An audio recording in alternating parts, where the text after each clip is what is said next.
Dude, that movie, though, definitely worth the watch. But dude, if you don't want any more spoilers, this is the part where you get to say thank you, okay, bye. Because, in the words of Downton, the spoiler bells are ringing.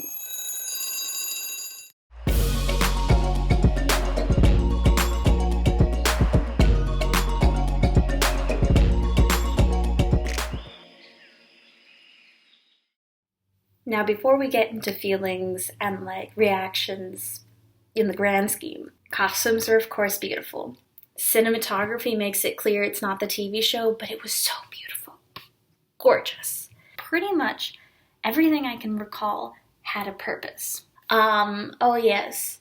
There were some plot lines that I was like, we're really going here? We're really seriously doing this right now? But overall, they did a very good job, especially considering this isn't a TV show in which you get to spend an entire season working on these issues. This is an entire, hour, 40 minutes, something like that. So yeah, let's get to it. I've only got one word for you. Maggie.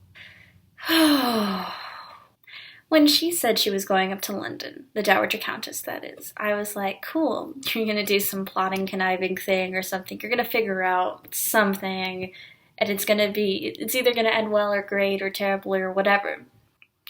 And then the conversation with Mary, and it was not great. And, I appreciate that she said something along the lines of, oh, Mary, you'll just be the next woman, and this isn't something to grieve about. This is something to just accept. But, no, it's not Downton without the Dowager. And honestly, I should have been tipped off when they kept giving her such witty lines.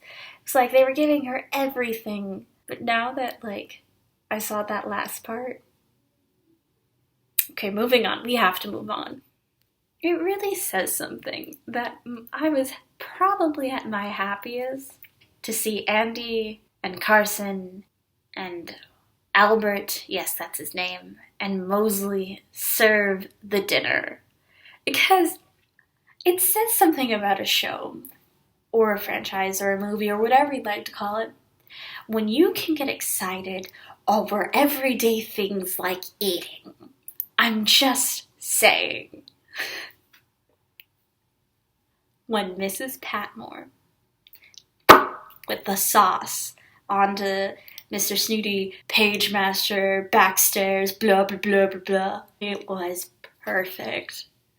And just looking at that was so funny. Aw. The dinner scene and that were probably two of my favorite comedic scenes from this movie. Because it was just so funny. When everybody was coming in, being all like, hoity-toity, royal servants, we're so much better than you. No. I was willing to keep watching until the very end, but the amount of just snobbery that came from the royal servants or whatever, I was so irritated. And had they not done what they did, had Anna not gotten them all to do this and take back Downton? No. Also, the assassination plot, I mean, technically it's a parallel to when Tom was supposed to, douse that one hoity-toity dude.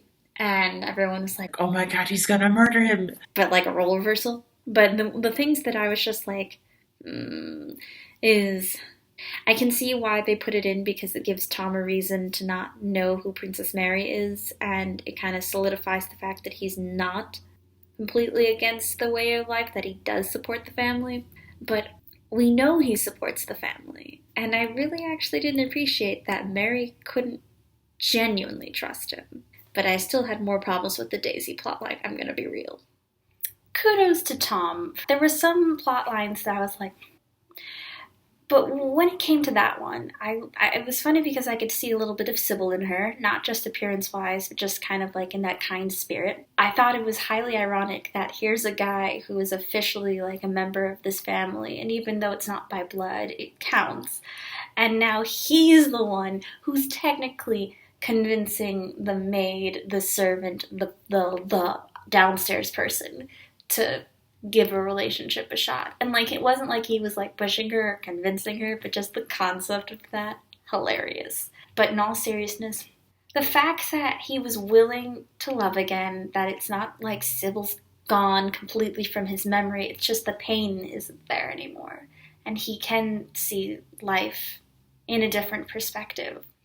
I'm also very pleased that Branson, when he was talking to Princess Mary, didn't know who he was talking to, because that just made it very hilarious. And I'm equally pleased that Princess Mary, when she finished her conversation, at first I was concerned she was somehow just going to be like, well, I'm just going to accept this for what it is. But when she actually was like, we've got to talk about this, and we're going to change some things, and it's going to be great. Change happens gradually, and genuine change comes from a person themselves. You cannot force someone to do something. But the fact that she was asking and saying, we need to do things differently, that was lovely. Moseley. Need I say anything else? That dinner scene is probably my favorite upstairs dinner scene that I have witnessed in the entire, if we're including the show and the film together, which I'm sure we are. It's so funny, and like, I felt so bad for him, but it was so funny. When Mrs. Patmore, with the sauce onto Mr. Snooty, page master, backstairs, blah, blah, blah, blah, blah. It was perfect. And just looking at that was so funny.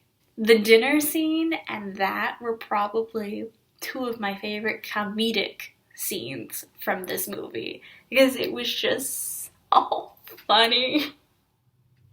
Now, I was not the biggest fan of the Daisy plotline, because it just felt like all of that work of improving herself and all of these things was kind of ignored. Like, she's showing that she's thinking for herself on occasion and all sorts of things. That's really cool. But I don't know, just the way that she concluded. Okay, now I can get married to Andy because of he took a wrench or spanner or whatever you call it to a plumbing system. Wasn't impressed. I think Andy's a sweetheart. I think Daisy is cool and she's improving, and like, I kind of wish she had more like of the farm going for her, because wasn't that a whole thing, like taking over Mr. Mason's farm? Where did Mr. Mason go? I'm just asking. All of that aside, it's probably my least favorite part of the whole thing. Something that I enjoyed, that I was a little nervous about, but I'm very happy actually seems to be working out, was Thomas's plotline. Like, one, kudos to him for standing up to Lord Grantham and Mary, because that's really who he was standing up to, and saying something along the lines of, no, if you're just going to replace me, then it's on you. I'm not going to just let you walk all over me. Thomas has grown on me immensely. And so when he had his whole moment of just like standing up for himself and then deciding to have fun and like all that, like, that was great. And I was so pleased that they were showing examples of, it's not just a heterosexual world that we live in. And the fact is we don't see examples of that in literature and in movies and in films. In period films, no, it's almost always heterosexual. And yes, that wasn't the main plot line, but the fact that it was a large enough plot line that they spent time going to places and all this stuff, that was really cool. Because I gotta say, when the show was going, it was like, what are you trying to say about sexuality and things like that, or what are the implications? But the movie, I gotta say, it was cool what they did. My only concern that made me say, oh, can we really enjoy this? When his friend comes back and Thomas is being thrown into jail. I was so scared that it was really just a ploy to get Thomas in trouble and blackmail him, or some stupid nonsense. But I'm pleased that it looks like Thomas actually has someone he can just be himself with. And that kiss was so cute! And then I laughed when I think it was Andy that accidentally wandered into, and like, he didn't see anything, but it was just like, So cute. Very sweet. I'm glad they have some positive representation and it didn't end badly. Yes, they have to go their separate ways. Fine. Nobody died. Nobody had trauma. Nothing actually bad happened. And that was great. Addendum. Nothing officially happened to Thomas or his friend. I can't speak for the other people that got caught and most likely were not released. I got a kick out of the fact that Mrs. Hughes buttered up Mr. Carson at one point by being like, "It's your destiny to do this. All the people are gone. It's up to you to save the day." But what I adored is when it became clear that he knew the truth and it wasn't just, oh, he's just being Carson and being the white knight in shining armor. He's gonna be a white knight in shining armor. He's gonna do his duty for Downton. But he knows. And he low-key approves of the fact that they didn't just let all these people walk all over them. So, I appreciated that.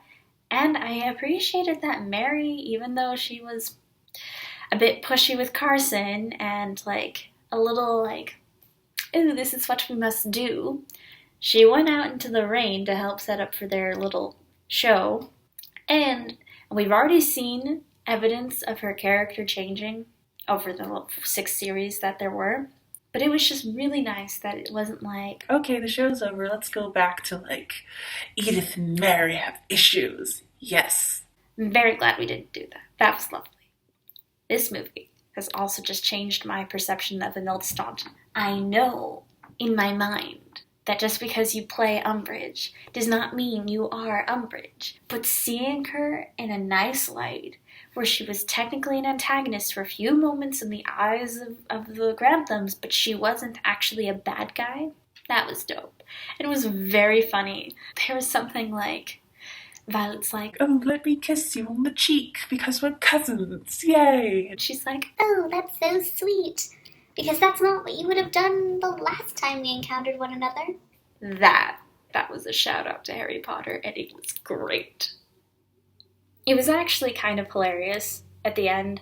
We're watching all the upstairs dance the night away, and I was just sort of we're not going to see Downton? We're not going to see the downstairs? I mean, there were some really cool castles and English things and all that stuff throughout the show, throughout the film. But I wanted me at least one hint of the downstairs life. And then Carson and Hughes walked through the front door.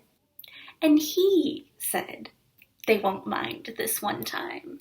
And I was just and they actually used their first names. Do you remember in Series 6 where she was just I thought we could call each other by our first names. And he's no.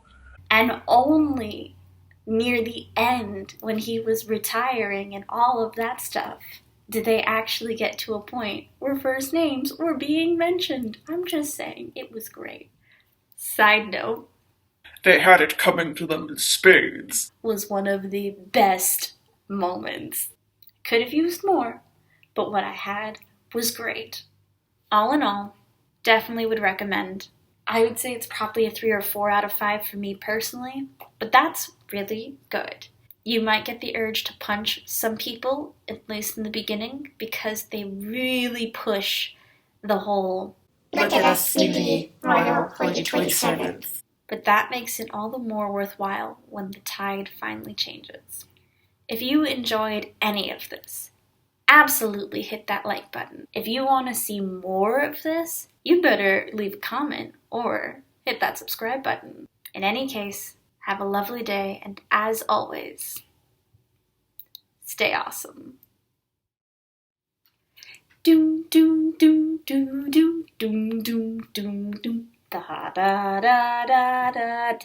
Don't tell me you don't want to sing along.